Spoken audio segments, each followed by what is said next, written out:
رات کے وقت ایک گیدڑ ایک گاؤں میں داخل ہوا۔ دیکھا کہ ایک جگہ ایک مرغا بیٹھا ہوا ہے۔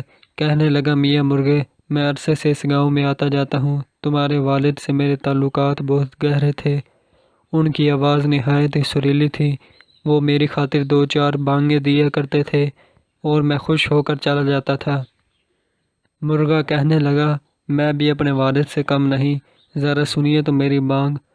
یہ کہہ کر گردن اٹھائی، آنکھیں بند کر کے بانگ دینے ہی کو تھا کہ گیدڑ چپٹا اور مرغے کو منہ میں لے کر بھاگ نکلا۔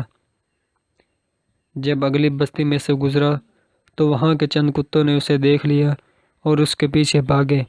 مرغا کہنے لگا، ان کتوں کو بلند آواز سے کہو کہ میں نے یہ مرغا تمہارے گاؤں سے نہیں پکڑا، ورنہ تجھے یہ چیر پھاڑ ڈالیں گے۔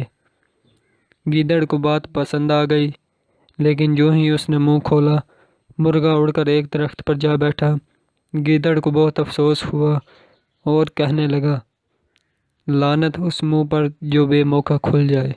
مرغے نے کہا، لعنت اس آنکھ پر جو بے موقع بند ہو جائے۔